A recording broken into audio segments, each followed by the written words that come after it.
We always try to do something better for the next season.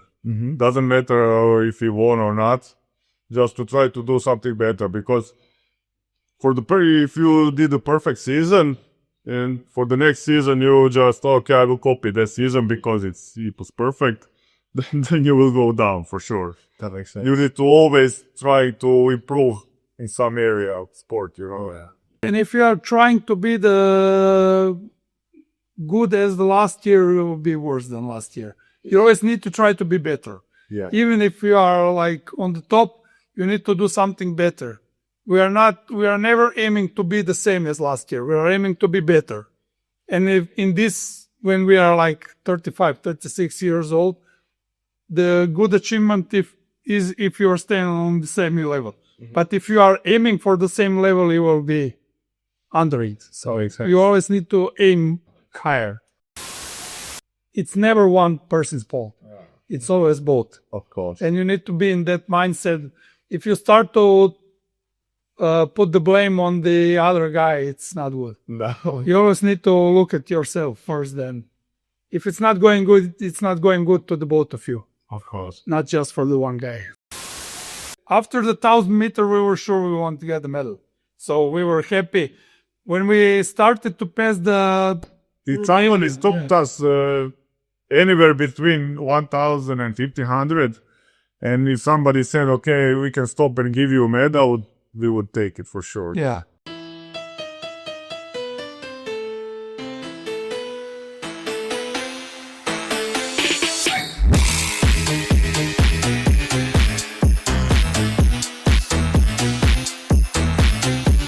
Hello and welcome to Last Stroke Counts. This time, we're recording the podcast in Croatia with the two men that the rowing world doesn't need introducing to. Please welcome the Sinkovic Brothers to the show. Guys, thank you so much for hosting me. It's a pleasure to have you here. Yeah, thank you. Thank you. And it's a good the last stroke. I like that. I hope you like our lake here. Definitely. I'm going to go for a little walk around later because if I see a 2,000 meter lake, I can't not. True. It's too tempting. It's just like when you... Calling you to go around walking and Definitely. It's like when you're driving and you see a nice bridge and you think, I'd like to row under the bridge. This lake is almost always like perfect, no wind, so Really? that's nice. That's good. No, I'm like, it's like 90% of the year it's like that. Yeah. finally. Well, no wonder you guys are so quick. We like to row here, definitely. So, Tomorrow we have a head race here. Yeah. how far is that? We do like 4 times 2 kilometers with 1 minute of rest, just to go on the other side, Yeah. Because it's 2 kilometers. Definitely. So if you have a quick, obviously tactic for turning, you can make advantage. Yeah, and that's why they put 1 minute, just not to go like... We had We have 1 minute of rest Yeah. between, so we don't need to go like crazy to that road, yeah. But 1 year we had like turning, it was crazy. In the singles, it was, turning around. I mean, it was fun, but you can do a lot of damage to the boat. Definitely. There's some races at Dorney in England, and then they don't give you a 1 minute turning time. You just need to, the turn counts towards your total time. So it could be the faster area, and then you catch a crab and it's game over. Yeah. That's not it. This is better, I think. Awesome, definitely. So, well, I mean, you do most of your training on this lake. Do you have another Olympic center here where you train, or? We don't have Olympic center, but we have some lakes where we go. All right. But we don't have like equipment there or something, we just bring the boat. We have one lake, a big lake near Split. It's like 30 kilometers from Split inside. Yeah. And we do all the last preparations before big championships we do there. That's All the videos like from that lake, we have the videos there. I can send you location to go there. There's nothing there. Only the dam, and that's it. So that must be the video. The first time I ever started following you guys was, I think you released a video of you in a double, 2014. Yeah. Is that from that? Yeah. day? Yeah. Honestly, I've never seen better rain. Yeah, Thank you. it's very hard to go on the water because you don't have a pontoon, you don't have anything. Now we have 2 pontoons, but you have to adjust it every day because the water is going down. It's crazy to go on the water, but when you're on the water, it's perfect. Yeah. Because of that, we are going there. That's awesome. That just seems crazy to me that obviously such decorated athletes like you don't have a professional training setup. You do it every day on yourself, and then you're still able to produce those results. I mean, that's just a testament to how hard you're working and how much you really love rowing, I think. Yeah, I think if you have passion and if you have will to do, you will do it no matter what, I think. You don't need like fancy equipment or fancy stuff. You will do the training. You just go on the water. Yeah. Sometimes a little bit tricky, but when you go on water, when you have perfect conditions, then you can do everything, Of course. Some days the rocky setup is quite nice. Yeah. It's okay. It adds to when it's a cold day and you don't want to go training, and then you're like, but no one else would do this here, and then like it gives you fire and motivation. You're very happy when you're done training like that. Yeah. When you don't want to go, but you eventually go on the training and do good training, it's the best feeling. Definitely. That's crazy. So I just wanted to kind of ask you, like, how is training going after Paris? Obviously, you've been at the top of the scene for more than 10 years, way more than that. Back when you won under 23 championships, and then won the senior ones per se. Fine, yeah. Yeah, that's great. Was that in Račice? Yeah. Yeah. My co-host, actually, I host this with another person in the UK, Tom. He also got a medal in Račice 2009, yeah. Oh. He said you guys destroyed percentages because every time you go in and get measured, as an under 23, you get a different gold medal time Okay. that you get measured against. And since you guys won, it was like, no. That's all Definitely isn't no under 23. Which boat was he? I think he was in the 8. Okay. Yeah, it was good year because we beat the Polish guys, the Olympic champions. Oh, yeah. From 2008, we beat them in the second World Cup in quad, so we were obviously Yeah, I know. scared. Yeah, so they used to be my coaches at the National Training Center in Poland. Oh, really? Yeah, so Cool of them. Adam Koro. Okay. And then he had Marek Kolbowi. Yeah. And I think there was one more, but he was more part-time. Okay. We see them all the time. They are great guys. Yeah, they are really big role models for us. And Really? when we beat them, it was like we didn't expect it at all. So No. actually, it was my first World Championship senior in Poznan in 2009. Really? We were fourth in the end, but I mean, still. First senior worlds, though. Yeah. That's pretty okay. Hey, you can't complain. Fourth in the world is always great. Sometimes I hear, like, when I do podcasts and then people say, like, oh, I only came 5th or 6th for the Olympics. Like, you were top 5 in the world? Like, I'm so glad. That's the problem.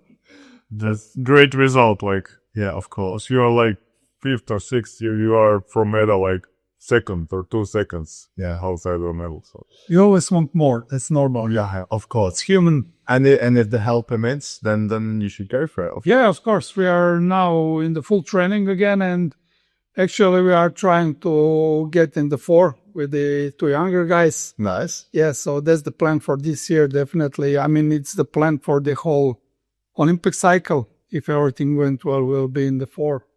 But this year, definitely. As change of boat is always nice because you've gone kind of from the quad to the double to the pair and now back to the 4. So it's a bit of a circle. Yeah. Now we did like quad, double pair, and then up 4. 4. Yeah, but it really keeps you motivated and you're doing some different stuff. Yeah, that's really good. I imagine Good for the motivation and everything. And to master some other boat class, you need some time and some. of course. And when you do it, you just feel like Yeah, great. of course. And I think that just shows how good of an athlete you are if you can only win not just in one boat category, but in many different. And obviously this would be like your fourth different boat club, hopefully by the time we get to LA. We hope we'll be successful in that also. Look, I have no doubt. I don't know. You never know. We are older now, but we train normally. I had after Olympics, we had a little bit longer break, but not that much. I did some running. I did marathon. That was my wish. That was your time off. Yeah, time off after the training. I trained for marathon. Then from New Year's, we are back in normal training and everything is going good. We like to train this. Of course, yeah. No, I heard the reason why you said, I think I heard it in an interview, you could just like the lifestyle. So that's why you want to continue to LA. And to be honest, it's good. You turn out, you train, you feel good about yourself. You're at the peak of your condition and you get to represent your country, which is important. It's the best life you can have. So we like to keep it that way. Yeah, of course. I feel more in terms of time. It's much better when you're an athlete or really doing something, normal job. Right? Yeah. Oh, that's because we are 2 hours in the morning, 2 hours in the afternoon, and in between we are free. Yeah, so that's also like interesting. That's probably not how that works in other countries as well. But it's good though, because you guys have such freedom. Perhaps that's what allows you that's true. to move forward and obviously organize your life. Because, if the training center said like you need to train 15, 16 times a week, you need to be in every day between 7 and 4 p.m. Yeah. You probably... It's different, yes. You're burnout. Yeah. That is the good, for two of us, it's good because Croatia don't have a really good strategic national team. So we can obviously train as long as we want and we can train wherever we want. We don't have a strict place where we need to be or with strict time. But in the other hand, it's not good for the team because you don't have that much opportunities like big teams. Of course. Yeah. And because there's two of you, you can just get organized amongst yourself. Yeah. And you can and take the W or the pair. Yeah. Highway, put it on top of a car and just drive somewhere. Yeah, or if we have to do something, we'll put the training session in the 7 or in the 8 a.m., whatever we like, or 9, whatever. We can just talk about it. It's okay. Definitely. So I wanted to basically ask, actually continuing, this will be you've done London, you've done Rio, Tokyo, Paris. This will be your 5th Olympic cycle. This is your 5th Olympic cycle. How has the sport evolved through your eyes during this time? How do you sort of look at things differently now than you did 10 years ago when you released the video in split of you in a double? Yeah, I think first thing you notice is that the stroke rates are going much higher than before. Before when we were in the quad, the double, we did the middle part of the race, we did 30, 35, 36. Now nobody, most of the people don't do that. They don't go below 38 or 39 or more. Some nations do more. So I think that would be the biggest change. In terms of technique or something, it's the same, So you don't think like you're working on different things technically than you did a few years ago? It's pretty much the same stuff and just perfect it. Just get it. Yeah. Just the stroke rate, as Juan said, it's going higher and higher. But technically, it's the same thing. Probably as we get older, we don't have that that strength and that explosiveness. We lost a little bit of that, so that's why I think we need to go to a little bit higher stroke rate. You say that, but the last 500 meters, I thought I was going to say differently. Yeah, but in Paris we did from 1,000 meter 40 and more strokes per minute, and we didn't know that we can do that, Of course. That is not possible. But is the elimination limits? I'm strokes, I'm the third 500, is the hardest. In the third 500, we came in the middle of the race, we came third, little bit in front of the Swiss guys. Yeah. And then in third 500, we did push and go up with the stroke rate. And Swiss guy passed us, and we didn't do anything to close the British and the Romanians. And that was definitely the toughest part, because we were going much more stroke rate than normal, and we were falling behind, And in that time, I would never say that we can pass everyone. I know, that's what it is, crazy. But if you didn't take that decision and you were like, right, all in, there's no all bets are off, it's Olympic final, it's last 1,000 meters sport, you get to do. That's true. I can't, yeah. Yeah, you see, Amazing. even it's easy in the last 500. because the finish is near. So you are just going, like you said, all in, and that's it.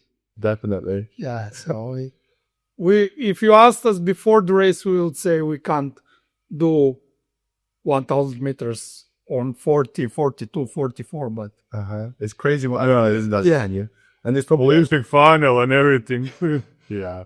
So yeah, push it. Of course. And obviously the fact that you've been rowing together for ages and you know each other like the back of a pocket, like that's the saying. I don't know if that translates. Yeah, I understand. So, but yeah, It's true, yeah. you can't lift off in a pet. You can't do rate 45 unless you're like drilled to the finest degree. So how much of your training would you say you spend on like technique and just being well drilled and things like this? Or do you just do distance, paddling, high rate stuff? Oh, I think the like technique and everything is most important for our coach and us, of course. Mm-hmm.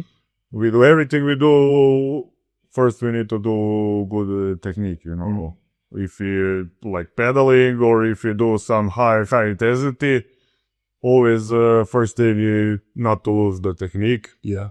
And we are like concentrated 100% every stroke on some details that we discuss with the coach. Yeah. So that's the most important for us. And that rowing is such technical sport, and with the technique you can gain a lot. And it's really like with you play with inches or something, or less. Where Exactly. where will you put the oars in cage and lot of different things that we do. And if we concentrate on one part of the stroke, then the other part is a little bit lower, and then it's like circles. And it's crazy. And when we like perfect the stroke in 1 year before the race competition, when we do a lot of drills, a lot of technical stuff, a lot of kilometers, you do all the season. And you perfect that, and you go on the big championship. And then we need, like, when we come back and do another year, we need a lot of time just to come back to that stroke, Yeah, definitely. because it's so technical. And it will take months of like focus to get into that mode. Because obviously you have to balance the technical aspect, but also peaking and being in the best physical shape for just one race of the season. Yeah. And then you can even like time that throughout the Olympic cycle. It's crazy how technical it is. When you master something and then you're doing the same, and you need half a year to master again the same thing.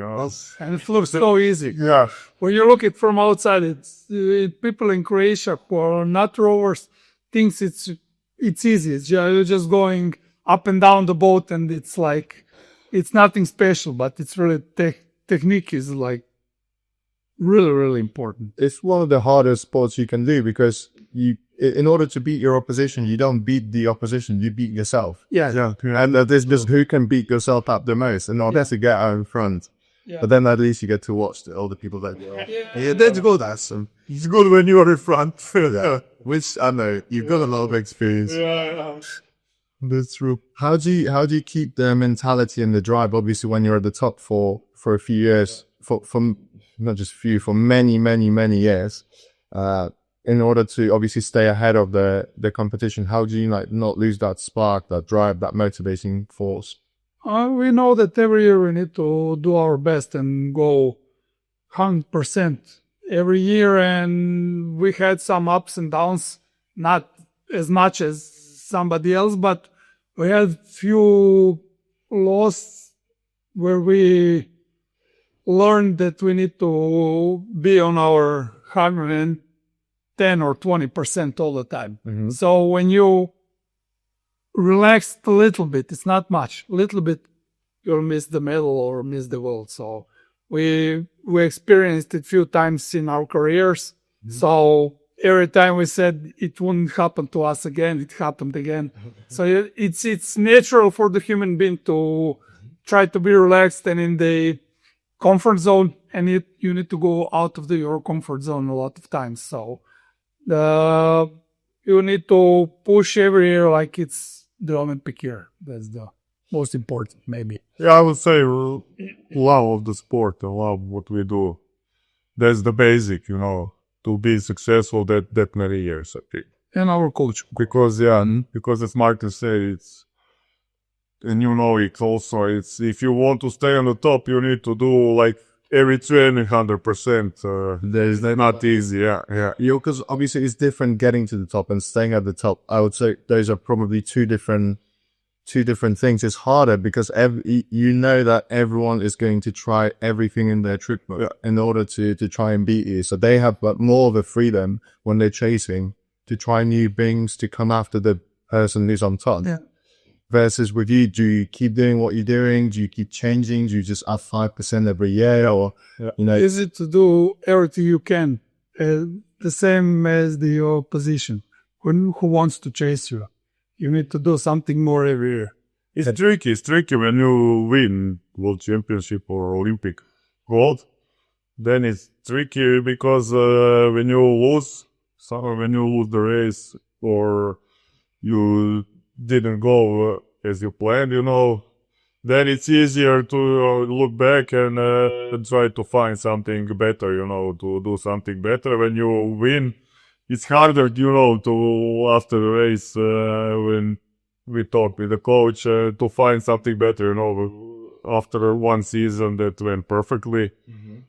But we always try to do something better for the next season. Mm-hmm. Doesn't matter if we won or not, just to try to do something better. Because if you did a perfect season, and for the next season you just, okay, I will copy that season because it was perfect, then you will go down for sure. That makes sense. You need to always try to improve in some area of sport, Oh, yeah. If you're not innovating, if you're standing still, you're moving backwards. That's what we always are. That's true. And then to what you said earlier, in our last episode, we said that comfort is poisoned. Yeah. Comfort is poison. It's like if you can be uncomfortable, you will be successful. Yeah. I guess true. That's true. And if you are trying to be the good as the last year, you will be worse than last year. You always need to try to be better. Yeah. Even if you are like on the top, you need to do something better. We are never aiming to be the same as last year. We are aiming to be better. And when we are like 35, 36 years old, the good achievement is if you are staying on the same level. Mm-hmm. But if you are aiming for the same level, you will be under it. So you always need to aim higher. So Alex Gregory, I think he said that in one of his posts. If you aim for the A final, you won't make it through the semi. If you aim for the podium, you'll come last. If you aim for a world record, that's when you get. Yeah, that's true. And that's the kind of mentality that you need to have, definitely.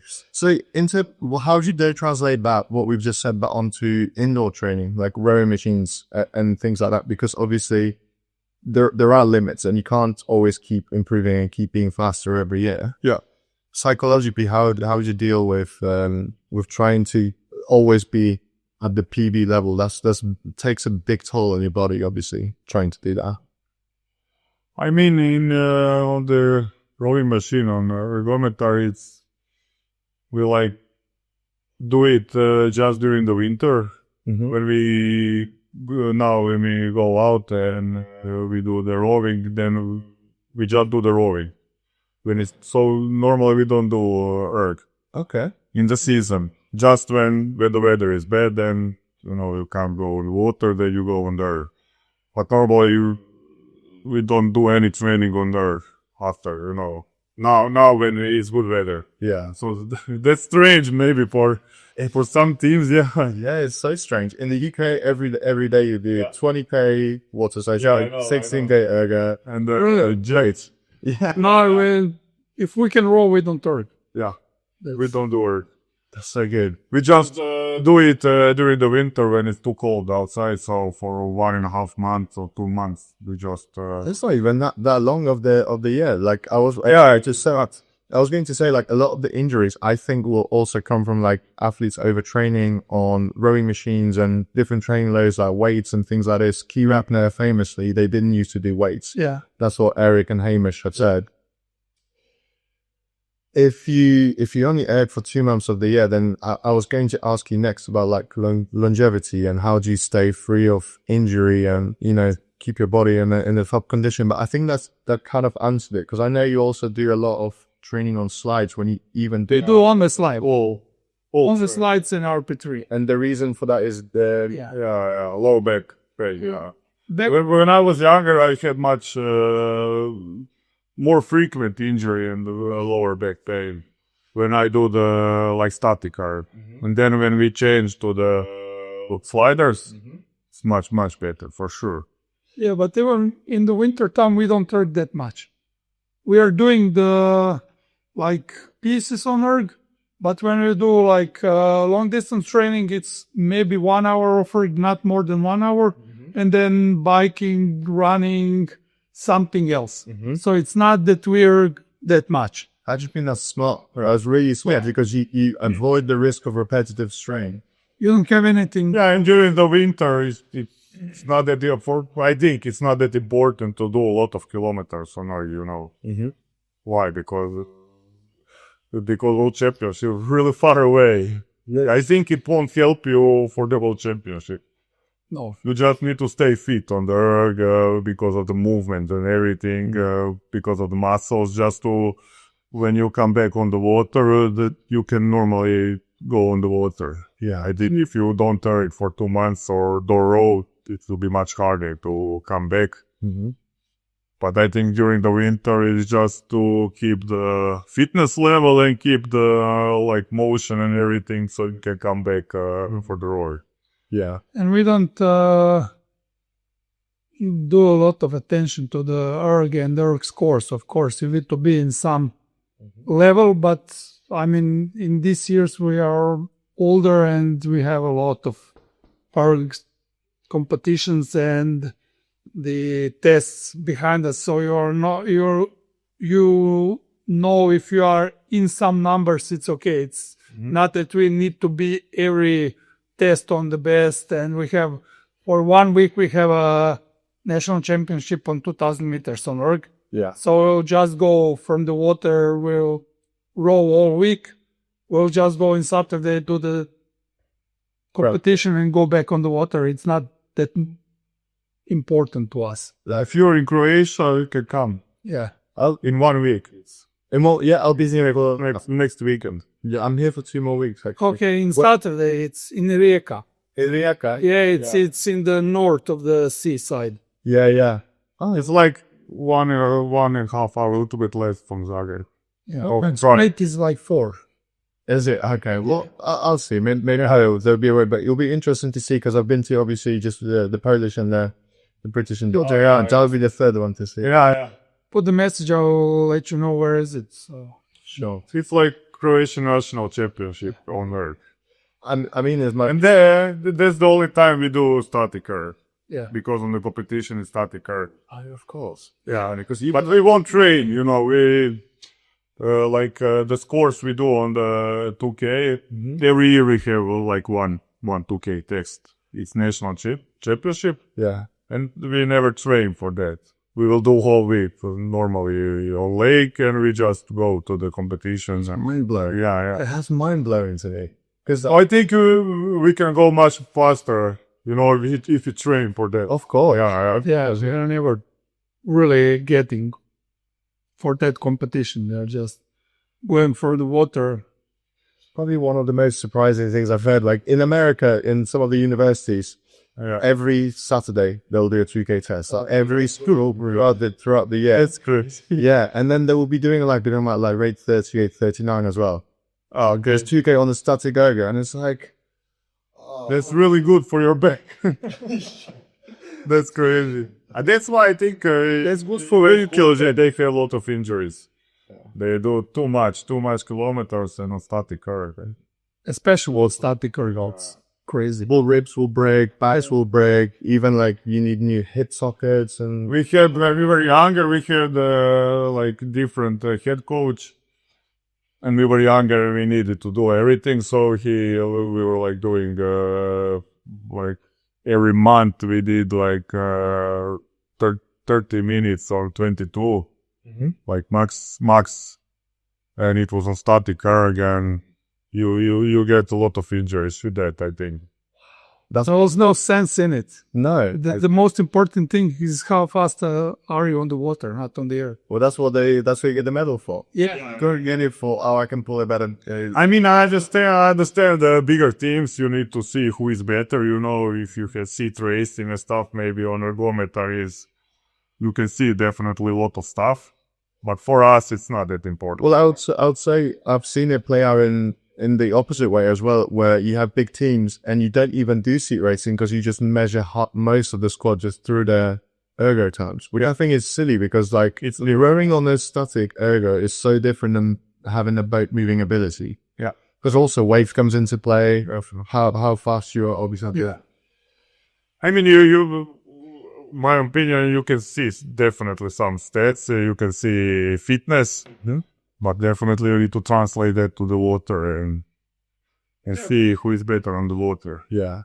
But if you do the test for everybody, it's the same in the same program.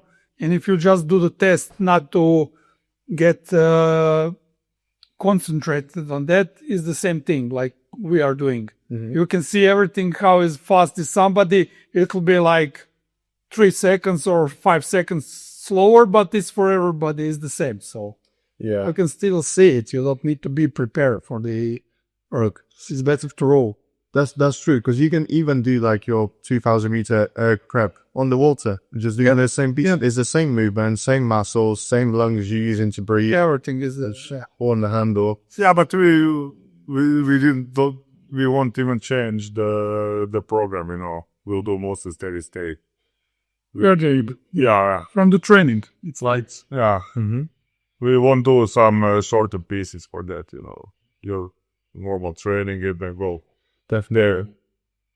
Well, that explains why you guys do also so much training on sliders, is because it resembles more that water move out of dynamic thing, and some of the times you pull out absolutely crazy. Yeah. I just look at them and like this Martin for 6K. Yeah, I like 6K. So I like 6K more than 5K. Have you ever done a 5K? No, never.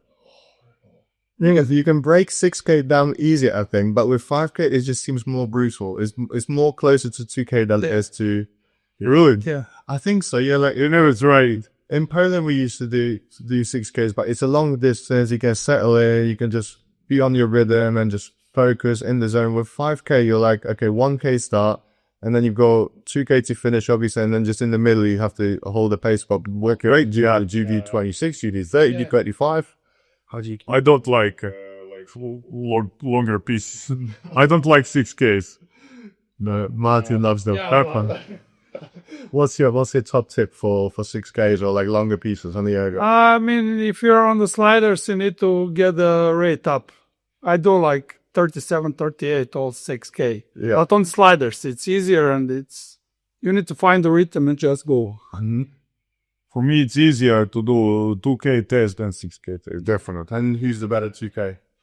Martin is a little bit. Little bit, but it's like in Matter of second, it's half a second. It's regular. Yeah, BB.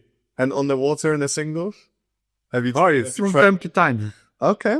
I think that's why you make such a good rivalry there, because it's not like one of you is much stronger than the other. That obviously we are similar. We're brothers, yeah, of course. We're just like Martin is more endurance guy, and I'm more like feel more strength and power. Mm-hmm. That's rhythm and technique. Yeah. Well, both of you are technically incredible, but who throws the balance off more in the boat? Oh, hard to say, especially in the pair. That's a tricky question.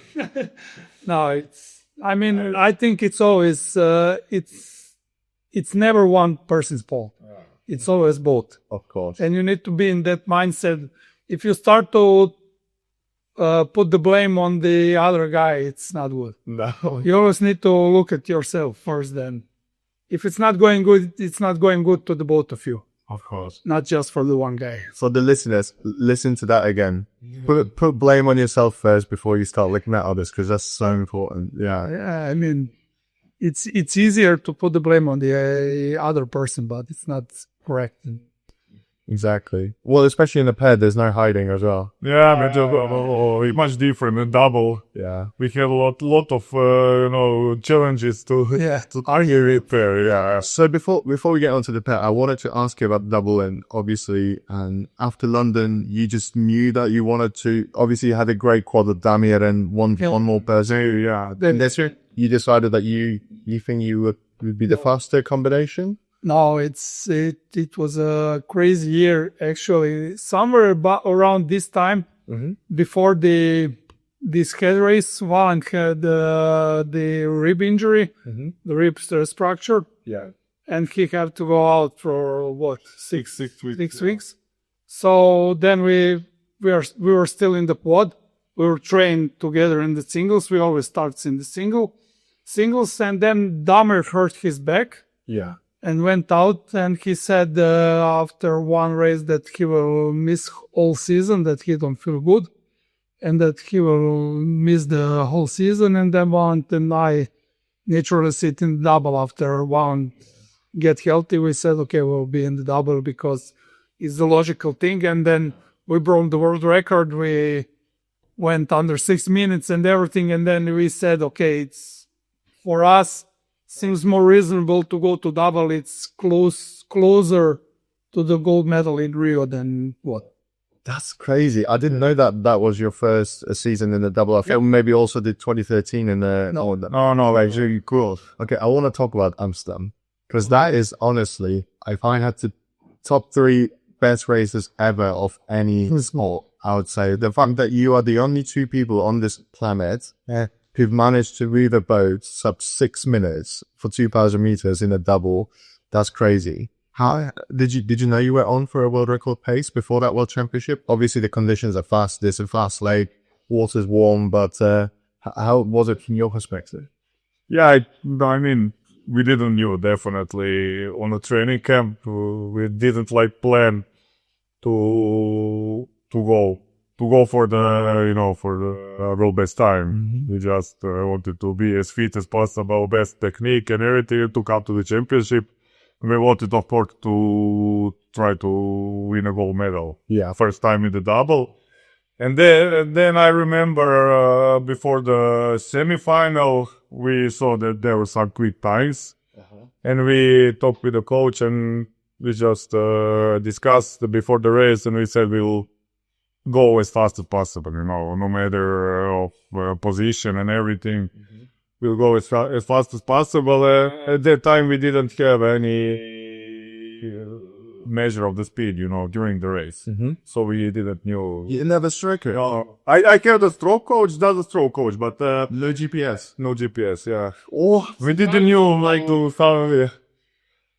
so we didn't know how fast we are going. So you finished the race and then you realized you'd gone something. Yeah, there was one big screen near just for the athletes. And then we saw 5:59. You can see after the race, in the semifinal, we're looking right to see what's our time. We didn't know. That's crazy. I'm gonna find the clip. Definitely to watch it. That's unbelievable. Obviously, that's because we finished the race and we didn't know if we beat the world best time or not. Especially, but after we saw under 6 minutes, we didn't know it's possible. Yeah, we were thinking only for the world record, not under 6 minutes. This didn't pass us our minds before. So, but I think actually the final was quicker for us, but the course wasn't that quick. Right. I'm sure that we can go quicker even in the final. If it, I think in the final we were just like, okay, we broke the world record, and now we're just going for the goal, and we were so much in front that after, from 1,000, I think psychologically we weren't 100%. Especially on I remember the last 500. We just say we will just go, just to win it. That makes sense because you don't want to do anything that will jeopardize the event yes. And it was like race, especially on the last 500 because it's tailwind and it's going more and more like waves as you come into the course. And then I remember it was a little bit slippery in hands. Yeah. Oh, and For then, me too. yeah.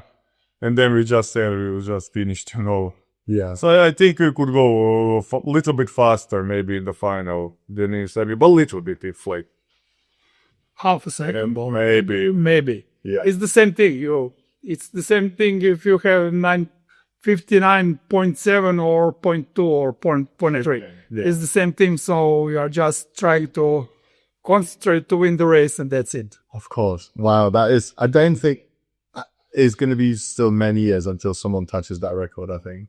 Yeah, Yeah, but in Tokyo, the France Cup, close. There's 60.5. Really? and they caught like not Little- gray, but little bit. So that they, I think, if they didn't call that, they would go a little bit below 6. But That's the hard to say, yeah. the imperfect execution. Yeah, very true. And that's also To go that fast, it's of course. you need a perfect race, like Yeah. and perfect condition and everything.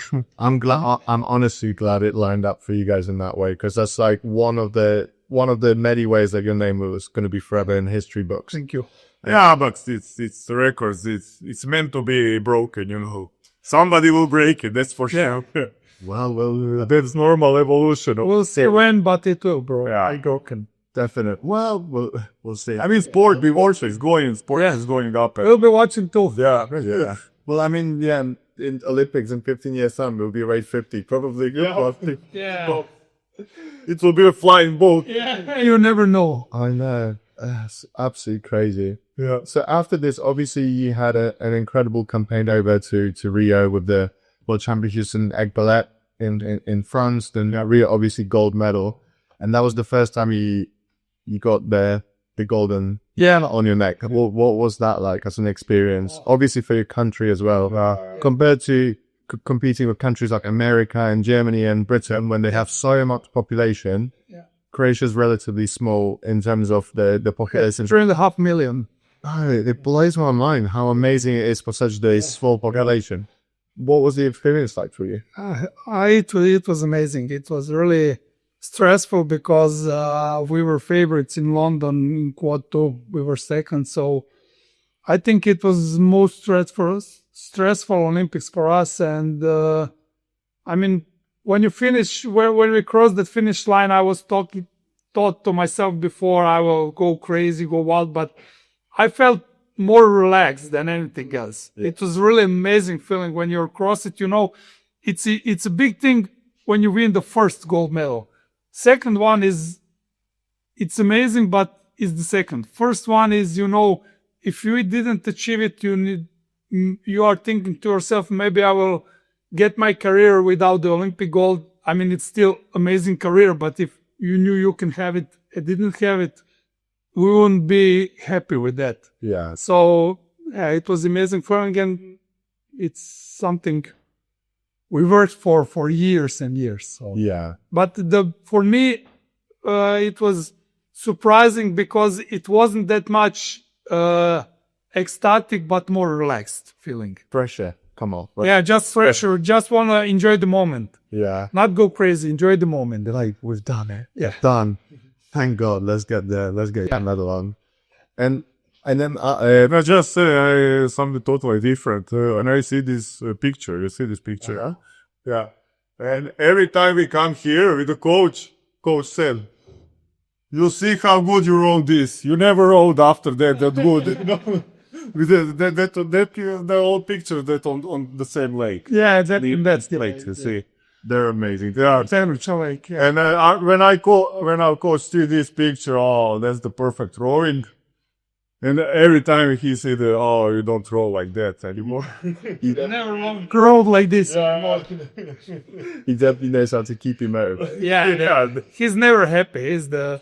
Actually, he is like, after the Paris, we talked with him and we said, let us go until the New Year. Mm-hmm. And he knew we will train. We are like that. We like to train. But I said to him, please just leave me alone. I need to set my mind off the racing, of the stress, of everything. Yeah. Okay. And then after 1 month, where are you? You're not on the lake. We had like a national championship, and he wants us to come back for 3 weeks to train for that. And then after in the autumn, one was in the running, and I was rowing normally, like nothing happened before, and I was on the silver skip. I won the silver skip, so he knew that my fitness is good, everything is good.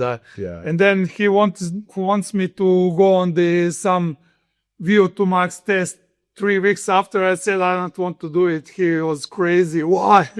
I won't know where you are. I need to do it. But he's always on 100%. Well, he wants to make sure you guys have the best chance. That's okay. Yeah. No, of course. And you need to have that dry. Of course. We have a dry, it's crazy. And that's the job of the coaches to never be satisfied. Especially when you have athletes that will always try and push for more and more. Yeah, that's true. Yeah, that's true. And Our coach is perfectionist, yeah. always wants to, to go better, He will never be like 100% satisfied with something. He will always try to find something to be better. I think I'm talking about technique. Mm-hmm. So he's really into that. That's his job. Yeah, that's his job. Yeah.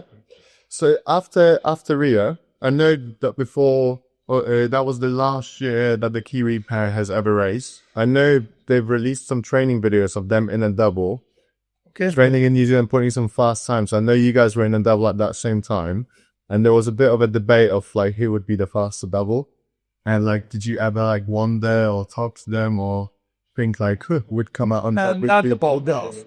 But we will have at a double. That's sure. Yeah. And I think we would never beat them in the pair on their prime. Mm-hmm. But in the double, it's different. It's your game. It's our game, yeah. So whose idea was it to switch to the pair? And was it to race against the Kiwi pair and test yourself? No. It was my idea, but we never think about that. We just wanted to change discipline, try to try something completely different, and try to master that. Was it just to not become too monotonic with training and? Yeah, you need new challenge, like we talked. You don't if you go out of your comfort zone, that's good. So not to be relaxed, and we wanted to see if we can be as good in the pair as in the double. And the third thing is that people, especially in Croatia, thinking that for the sweep rowing you need to be taller than us. You need to be at least 195 centimeters, and we wanted to not just prove them wrong, but to prove to ourselves that we can do it. I respect that so much for also that reason. Yes. Just to show a little finger, to be like, no, stop getting athletes to be able to come and train. You can do it. You're strong and resilient and want it and that. Of course. Yeah. Not. But then Obviously, it will be, when I'm looking back, it will be nice if they stay, like Kiwi pair, if they stay in the pair. They will push us, to do more, I think. Yeah. I think we'd see some incredible racing. Yeah. You guys ever race each other, but Realistically, they were probably faster, but they will push us. I mean, it will be nice. so if you just look at purely statistics, both of you have got 2 gold medals from the discipline now. That's statistics. That's true, yeah. But they went Also got- 6 or 8, so we never came near that. Okay, we could, realistically, I think we could go like 6'10". 6'10". Yeah. But I whenever when we did best races, we weren't pushed to the Plus. Never like. Especially. That 5, I regret. Maybe they will be there. They will probably win 90% of the time, but they would push us more and more and more. And I think definitely we would be better pair if they stayed for the Tokyo Olympics. Yeah. We would be like better pair than we were. Yeah. Without them, for sure. Sure. And then obviously after you switch from the double to the pair, it's almost like it's a new discipline because you're on the away for different technique. It's not in the pair, it's not a problem technique. It's not a problem one word. The problem is balance. For us, it was for 90% time, maybe 99% of the time, the problem was the balance of the boat. That was our biggest problem. Now, last few weeks, it's going good. So I'm not complaining, but all the years, the problem is the balance and how to be relaxed when the boat is not stable. Sure. Because in double, it's always good. But in pair, it's Move it all down, Yeah. and you move the knees or the legs or what. Yeah, it's always, and then we lose the togetherness. We weren't, because of the balance, we weren't moving together in the boat. That was the problem. Not that much. Yeah, I think we like in our head had wrong concept when we switched back to the pair. When we switched to the pair after the double, we thought that we need to be like balanced the same in the pair as the double, you know. The double is much easier. You don't go left and right. And we like thought we will just bring that to the pair, you know. And we were focused, and when it's not going, you know, 100% like stable, we weren't like relaxed, you know. And then after a lot of time, we realized that it would never be like perfect balance, you know. We just need to accept to stay relaxed. Accept it and stay relaxed, and it will be fine. When we done that, it was much better. Have you ever been in a pair before, switching over after Rio? Before, no. Yeah. No. So that was the first. And how did it start? You say it took you until it clicked. Few years. Years and years. But we were fast from the beginning. That's because one was injured most of the 2017. So you weren't rowing. We weren't in the pair we were 2 weeks in the autumn in 2016, and then in 2017 we started maybe in May. So because of that, and we were like second in the Lucerne. That's amazing. That's really amazing. Yeah, that's because of that. It wasn't going good, but we were quick. We didn't feel good. We never master it like in 2017. Like never. After one race in 2018, won the World Championship final. It was good. All the other races weren't that. It was okay, but It had some good race, good training, good racing, but the biggest difference was like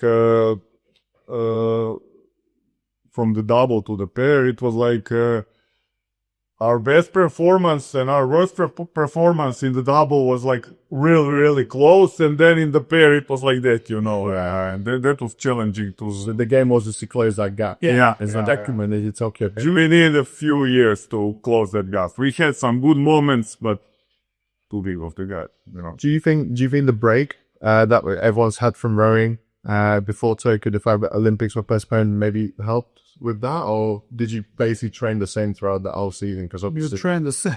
so you, we trained like probably the most from all the teams. Our coach was crazy. In 2020, we were in that summer. We were like 6 or 7 weeks of training camp in the Perocha Lake. It was crazy. yeah, He I was. remember we were like whole summer there, and I was watching not just the rowing sport, but the whole sport, not especially Croatia, like posting. They were on holidays on the beaches, and we trained like it was Olympics, you know. yeah. Yeah, and then like it was a European Championship was in October that year, and in September we were like crazy fast. We were going crazy fast because we did all the summer. We were ready for the Olympics on the September. If you on that September in 2020 it was Olympics, we were with it, I think, for sure. Yeah. And then we like 2 or 3 weeks before that European Championship, we were just blown up. Yeah. Mentally and physically and everything. And we just go to the European, yeah. We were European just to do it, you know, because it was the only race of the season. Yeah. And I remember in May. So for us in Croatia, lockdown stopped 1st of May. We could go on the water.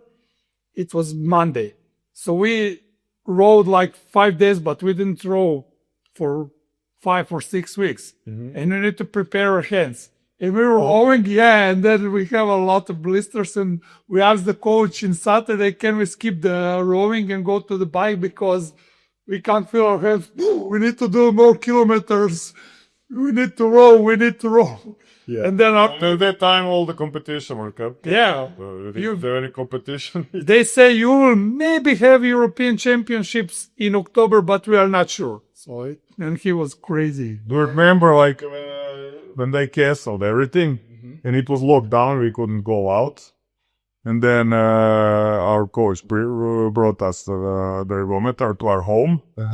Everyone, and he put the same program like normally we would do, the same. Every day we needed to do the erg and then do the like harder pieces and everything. He didn't change, and he didn't have one day of the rest, just. Yeah, it's crazy. I'm not surprised you guys playing that by the time European Championships came up. Yeah, we blow definitely that season. We blown up before because of everything, but I think he gave us really good start for the next season. Yeah, definitely it helps us. And The Olympic season. coming into the Olympic start line in a pair, knowing that in the last one you were in a double and you won, did you feel pressure, or was it more excitement to like, okay, let's get another one and show everyone that we're really the best? It's always pressure. That's normal. It's not, excitement and pressure is always here. Definitely less pressure there. Yeah, definitely less. Yeah, so there's more relaxed. Because the first medal is first medal, Yeah. first gold medal. So it was less pressure. I think for us it was the easiest Olympics. Definitely the Tokyo. We went good all year. We didn't lose the race. All the races in Tokyo, we fairly easy. We won. So it was, for me, it was when I'm looking back from it, it was, of course, you feel the pressure always. It's the Olympics, but it was by far the fewest pressure I felt. You didn't find the conditions in Tokyo tricky? Yeah, and there were. Didn't they move to the final because of a tsunami or something? No, it was how do you call it?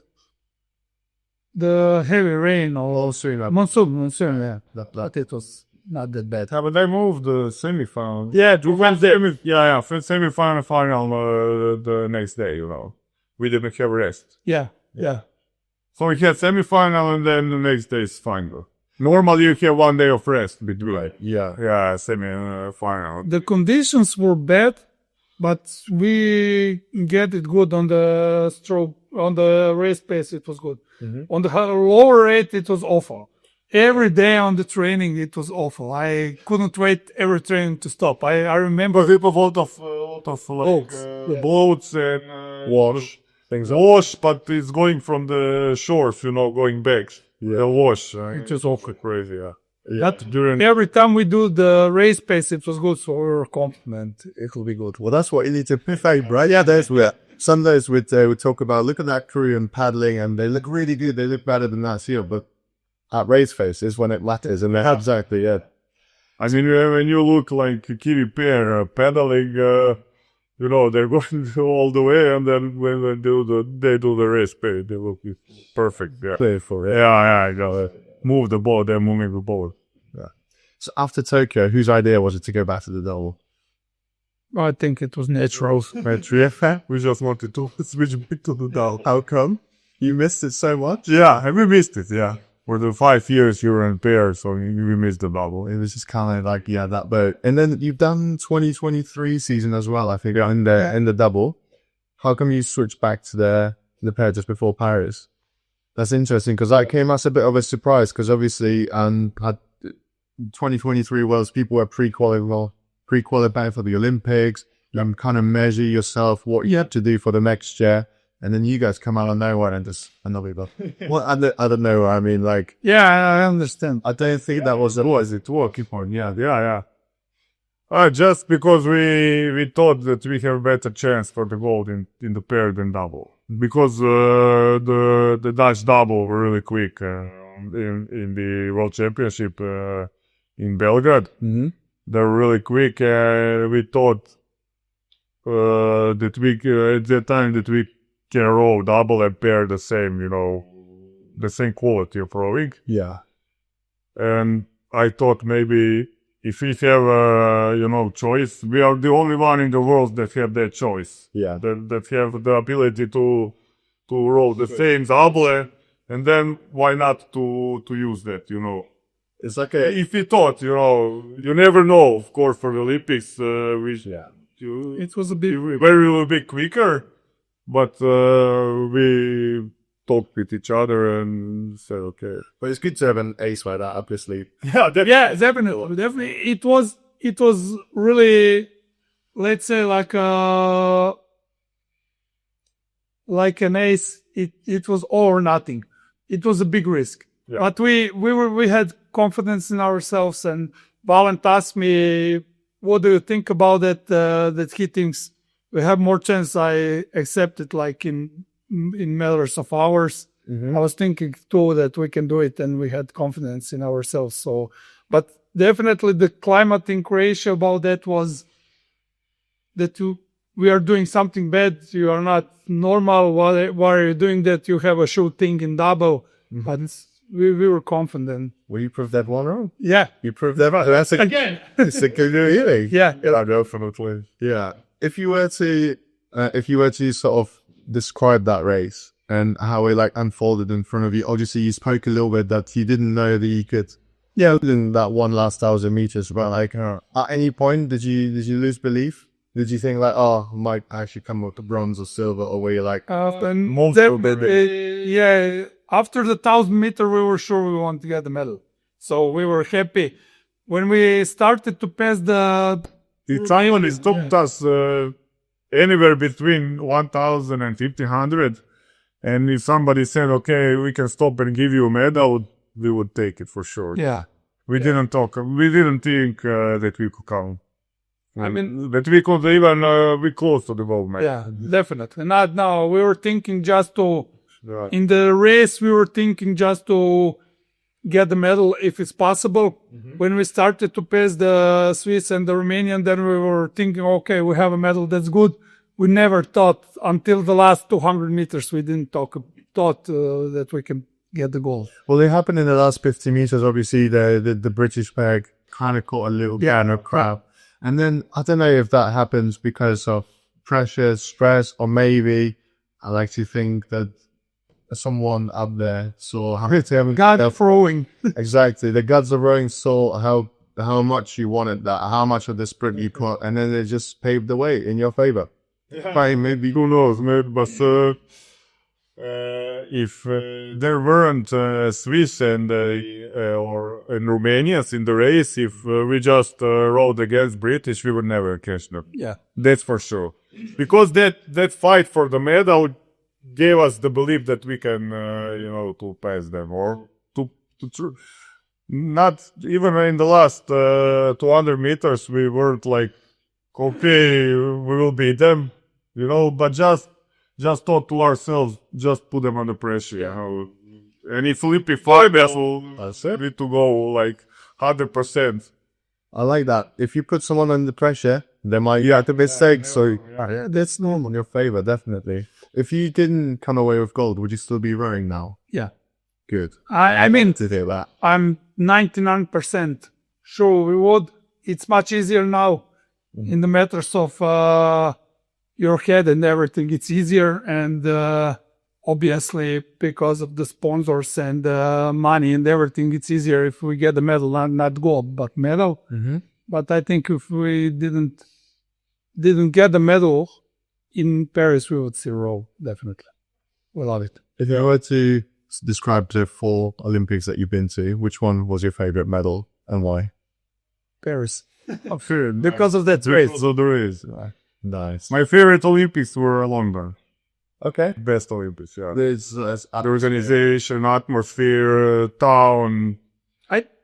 For me, it's London. I think Paris was better for me. Yeah. I think that in London the organization were better, but in Paris there was something special, something I don't know, something special, something. They put something different, like these champions walk. You know, when all the medalists go to the city center and then walk. Yeah. On that Yeah, was that was special. Yeah, It was something more. yeah, nice touch. Yeah. So in London, everything was perfectly organized. Yeah. But in Paris, there was something special about it. So for me, London was, I don't know. Let's see how you feel about LA. Can't wait. LA will be good, definitely. Like, what Americans really care about the Olympics. So, of course, the people, all the people, not just the sports game. Yeah, but obviously it's going to be slightly different. It's 1500. I think that suits you. I'm not sure. I think not. I think it would suit us if it's 3,000 not. But we'll see. We'll adopt and we'll see. Maybe before, I think. Yeah. Well, what's really interesting is that World Rowing's not adjusting any racing schedule. Yeah. The World Championships are going to be 2 hours. Everything will be until the Olympics. The championship, about the World Cups, yeah. In 2028, all the World Cups will be. That's mad. That's so crazy. That's stupid, I think. Then, okay, if they don't want to shorten for the Europeans or something because in the championship, but for the World Cup, why also do, you know, just to the crews, so they can like see where they are. It'll be good to see how everybody will adopt. But I think in the Olympic season, everyone will race to the 1500 and then just achieve the not like they will stop after 1500, but I think it will be much faster starts and everything for sure. But that makes sense though, because otherwise, if you just did your full 2,000-meter race, then coming into the Olympics, it would actually be very surprising field. You wouldn't know who you're going to come across in semi-finals, finals. Who? Yeah. It's got that last. I mean, that World Cups is not that important. So if you want to try strategy for the Olympics, then if you lose, you know, you will do it for Olympics, you know. So Yeah. I think a lot of crews it will be interesting. Yeah. But I have no doubt you guys will be just as quick on a 1500. Hope so. Yeah, I mean, just for high rate, quick start, high rate finish. Yeah, so that's it. It's just like back in the when you were junior days. So you do race over also 1500. No, 2000. In here, We had maybe one race, and in Munich it was on 1500, but in Croatia. In Croatia, the old 2000. I prefer racing 2000. When I raced 1500, it was literally start. Yeah, Let's finish. And it goes so. yeah. It will be like strange. Experience feeling. What like strategically race will be a lot different Yeah. than the 2K. Got a couple questions for you guys at the end. What are some of your favorite rowing locations or lakes that you've been at, trained at, or visited? For me, the most beautiful racing lake is Bled, but best for rowing is Lucerne. Lucerne. Or, yeah. The Bled is most beautiful, but Lucerne is best for rowing. I need to go visit both. I haven't been to either yet. You never been in Lucerne? No. Oh, that you need to see. Go home there, yeah. Maybe It's beautiful town and lake. It's really nice. And for you, is the same answer? Yeah, for racing, definitely Lucerne. Yeah. I mean, it's the same for everyone. Like fair competition, mostly like normal, like flat water. I like the Agibelet. Yeah. Oh yeah, that was really beautiful. It's very beautiful. But the mountains and the lake was really nice. So you can't row there, you go. Because Yeah, apparently the climate activists are not happy about rowing there. Yeah, like it's a nature reservoir and like, you know. That's no, but you What's know, bad about rowing? I know. And I think it's just all the boat. but in Bled you can't go with the motor boats. You need to have electric boats, you know. Really? Yeah. Why didn't they put it like that, you know? Because they want to save the lake that is really good. But you put the electric boats, so Yeah, it's okay. Well, hopefully, maybe I'll send an email or something to someone at Egbert so they can maybe like. If you were to give yourself a piece of advice if you met yourself when you first fell in love with the sport, like 14, 15 years old, what advice would you give to that person? Oh, I would say enjoy the process. yeah, and for me to be patient. when I was younger, I was stressed when one training is not going good. I was really stressed about it, and I would change that.